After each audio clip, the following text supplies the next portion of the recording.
Audio Jungle.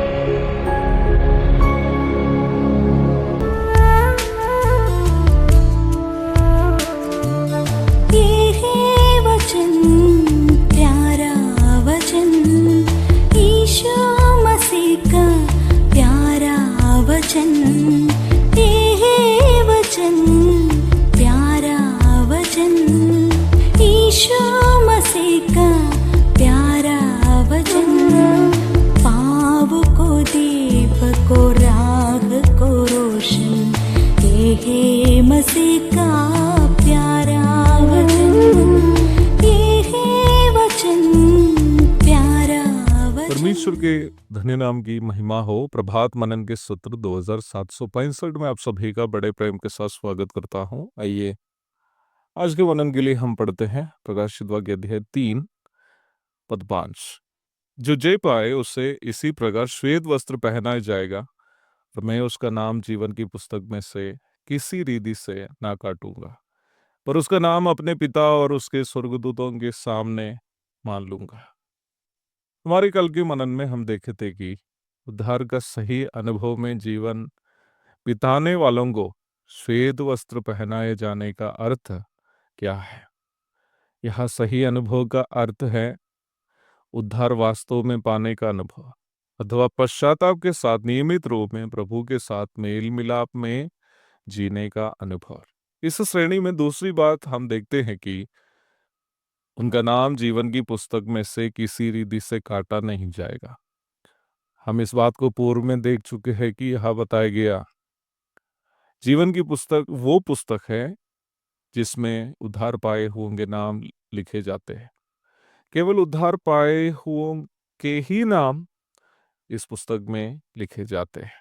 मेरा कहने का अर्थ यह है कि मसीही माँ बाप के बच्चों के या चर्च रजिस्टर में जिनके नाम है, या कलीसिया में गीत गाने की अगुवाई करने वाले, या अच्छा से वचन का प्रचार करने वाले, या कलीसिया के लिए या प्रभु के सेवकों के लिए बहुत अधिक दान देने वाले, आदि आदि करने वाले, पर उद्धार नहीं पाए हुए हो, उनके नाम जीवन की पुस्तक में नहीं होगा। मेरा कहने का तात्पर्य बस इतना ही है कि आप क्या कुछ भी करने वाले क्यों ना हो, यदि उद्धार पाया हुआ नहीं हो, आपका नाम जीवन की पुस्तक में नहीं होगा। मैं इन बातें उद्धार पाने का महत्व को समझाने के लिए ही कहा है। यदि आपने वास्तव में उद्धार पाया हो, वचन सिखाता है कि आपने जो उद्धार पाया है वो उद्धार आपके व्यवहार में दिखाई देगा। आपके व्यवहार में दिखाई देने वाला उद्धार का वो अनुभव क्या है। उरिया की पत्नी बत्सिबा के संग व्यभिचार करने के बाद नातान भविष्यद्वक्ता ने दाऊद को जब उसके पाप के बारे में चेताया, राजा दाऊद ने प्रभु की उपस्थिति में बैठकर इस प्रकार प्रार्थना की, हे परमेश्वर, तू करुणामय है, मुझ पर कृपा कर, मेरे अपराधों को मिटा दे, क्योंकि तेरा अनुग्रह असीम है। मेरे अधर्म से मुझे पूर्णतया धो, मेरे पाप से मुझे शुद्ध कर। मैं अपने अपराधों को जानता हूं, मेरे पाप निरंतर मेरे समझ रहता है। तेरे विरुद्ध, तेरे ही विरुद्ध मैंने पाप किया है और वही किया जो तेरी दृष्टि में बुरा है। इसलिए तू अपने निर्णय में निर्दोष और न्याय में निष्पक्ष है। आगे भजन 51 की 11 एवं 12वीं पदों में वो इस प्रकार कहता है, मुझे अपनी उपस्थिति से दूर ना कर, तो अपना पवित्र आत्मा मुझसे वापस ना ले, अपने उद्धार का हर्ष मुझे लौटा दे, उदार आत्मा से मुझे सहारा दे। दाऊद जो एक बड़ा योद्धा एवं महान राजा था, चाहते तो वह एक क्षण में नातान नबी को, जिन्होंने सारे राज दरबार के सामने उनके पाप को उजागर किया, मौत के घाट उतार सकता था, परंतु दाऊद ने ऐसा नहीं किया। उन्होंने सारे राज दरबार के सामने ही अपने पापों को स्वीकार किया। उन पापों के कारण उनके ऊपर परमेश्वर की ओर से जितनी भी सजा आई, सभी बिना नाराजगी दर्शाए जीवन भर उन्होंने भोगते रहा, क्योंकि उनको अपने पापों पर पश्चाताप था।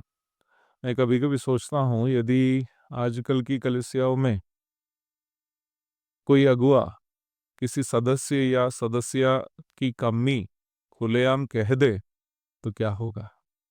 अगुए पर बदनामी का आरोप लगाकर जिन्होंने बुराई की, और उनके जितने रिश्तेदार और समर्थक होंगे उस कलीसिया को छोड़ देंगे और दूसरी कलीसिया शुरू भी कर देंगे। क्यों? क्योंकि वास्तविक उद्धार का अनुभव नहीं है, अथवा उद्धार वास्तव में पाया ही नहीं है।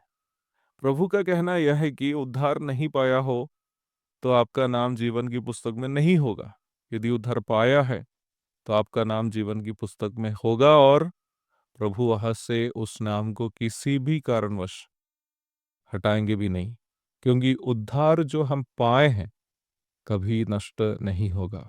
लेकिन इस भाग से ये निष्कर्ष भी निकलता है, यदि हम वास्तव में उद्धार पाया है तो उद्धार का अनुभव हम में होगा, और वो अनुभव यह है कि हम अपनी गलतियों पर पश्चाताप करते हैं और प्रभु के साथ मेल मिलाप करते हैं, ताकि हम अपने उद्धार का हर्ष को कभी खो ना पाए।